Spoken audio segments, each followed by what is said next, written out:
ब्रह्मांड भले ही नष्ट हो जाए, लेकिन नाम का बीज कभी भी नष्ट नहीं होता। नाम से ऊंची और ज़्यादा कीमती चीज कोई नहीं है। कर नैनों का दीदार महल से प्यारा है। इस शब्द में कबीर साहब ने अंदर का भेद जितना खोला है उतना किसी भी संत ने नहीं खोला। इस पर सत्संग करते हुए एक बार श्री गुरु महाराज जी ने फरमाया कि ये जो शरीर है रूह या आत्मा के रहने का महल है।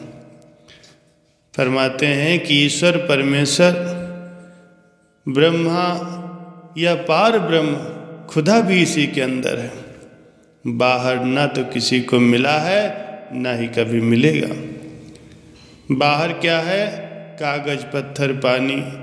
तीर्थों पर पानी है, मूर्तियाँ पत्थर से बनी हुई हैं, किताबें कागज की हैं और कुछ नहीं। लेकिन जो ग्रंथ या पोथियाँ या वेद शास्त्र हैं वे सब नाम की महिमा गायन करते हैं। किताबों में नाम की महिमा है, परंतु उसमें नाम या परमात्मा खुद नहीं है, वो तुम्हारे अंदर है। वो जब भी मिलेगा अपने अंदर ही मिलेगा, बाहर कहीं नहीं मिलेगा। कबीर साहब जी कहते हैं कि तुम इस शरीर रूपी महल में दाखिल हो जाओ। तुम्हारा परमात्मा तुम्हारे अंदर है।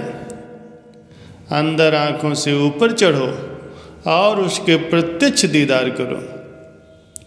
आगे कहते हैं कि अगर अंदर जाना है, उससे मिलना है, तो पहले अपने दिल को साफ करो और ये कुछ बुराइयां हैं उन्हें छोड़ दो। सबसे पहले काम छोड़ दो, क्योंकि कामी पुरुष अंदर नहीं जा सकता। काम और नाम की दुश्मनी है। जिस हृदय में काम है वहाँ नाम असर नहीं करता। नाम हमें ऊंचे रूहानी मंडलों में ले जाता है, जबकि काम में रूह नीचे गिरती है। क्रोध में रूह फैलती है और हमें रूह को समेटकर ऊपर ले जाना है। इसलिए क्रोध भी छोड़ दो। अगर अहंकार है तो वो भी रूह को अंदर नहीं जाने देता। इसी तरह लोभ और मोह भी छोड़ दो, क्योंकि ये भी रूह को अंदर जाने में रुकावट डालते हैं। फिर क्या करो? काम की जगह सील से काम लो।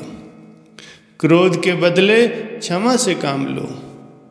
लोभ के बदले संतोष और मोह के बदले विवेक से काम लेना शुरू कर दो। इसी तरह अहंकार के बदले दीनता को अपनाओ। जो सहायक शक्तियां हैं उनको लो और जो विरोधी शक्तियां हैं उनको छोड़ दो। फिर कहते हैं कि शराब छोड़ दो, मांस छोड़ दो, झूठ बोलना छोड़ दो। इन तीनों को छोड़कर फिर अंदर जाओ। अगर इन तीनों में से एक भी चीज तुम्हारे पास है तो रूह अंदर नहीं जा सकती। एक बार किसी ने सतगुरु जी से पूछा, महाराज जी, क्या हमें सचखंड जाने के लिए 4 जन्म लेने पड़ते हैं? तो सतगुरु महाराज जी ने फरमाया कि ये कोई ज़रूरी नहीं है कि सचखंड जाने के लिए 4 जन्म लेने पड़ते हैं। सत्संग में संगत को समझाने के लिए कहा जाता है। महाराज जी ने कहा कि 4 बार जन्म लेने का सिद्धांत लोगों द्वारा गलत समझ लिया गया है। महाराज जी ने फरमाया कि 4 जन्म का सिद्धांत इस प्रकार से काम करता है। सिद्धांत नंबर 1, जब कोई व्यक्ति किसी पूर्ण संत से नाम लेता है, पूरी ईमानदारी से ध्यान और सेवा करता है, तो फिर ये उसका अंतिम जीवन होता है। उसे दोबारा जन्म लेना नहीं पड़ता। सिद्धांत नंबर 2, जब कोई व्यक्ति किसी पूर्ण संत से नाम लेता है, लेकिन वो पूरी ईमानदारी से ध्यान और सेवा नहीं करता, लेकिन वो आध्यात्मिक जीवन के सिद्धांतों को मानता है तो उसको 2 बार जन्म लेना पड़ता है।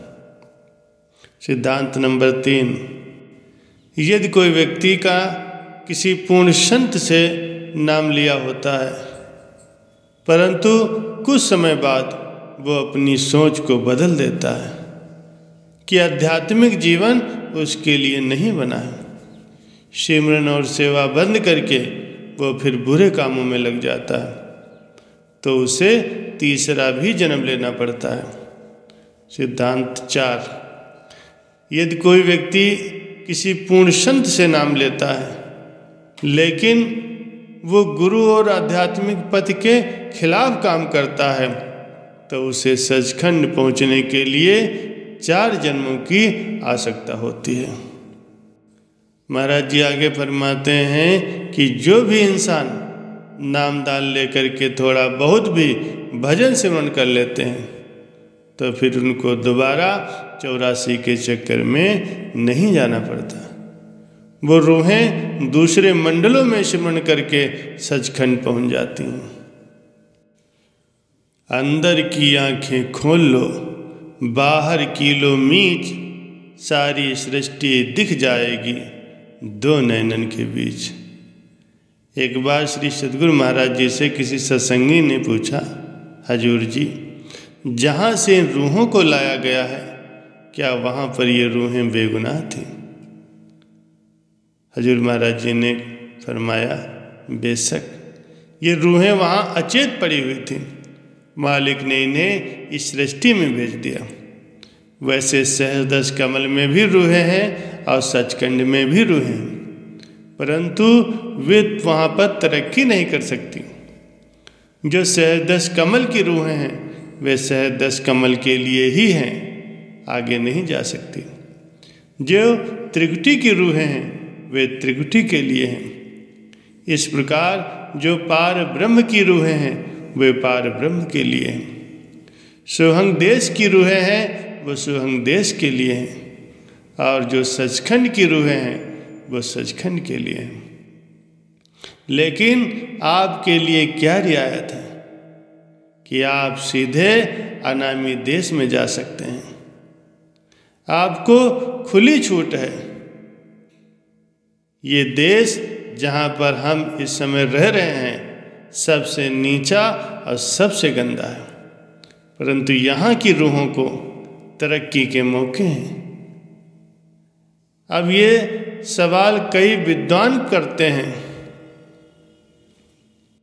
तो हजूर कहते हैं कि ये जाकर उनसे पूछिए जिसने आपको भेजा है, लेकिन क्योंकि आप सत्संगी हैं इसलिए इस भेद को समझते हैं।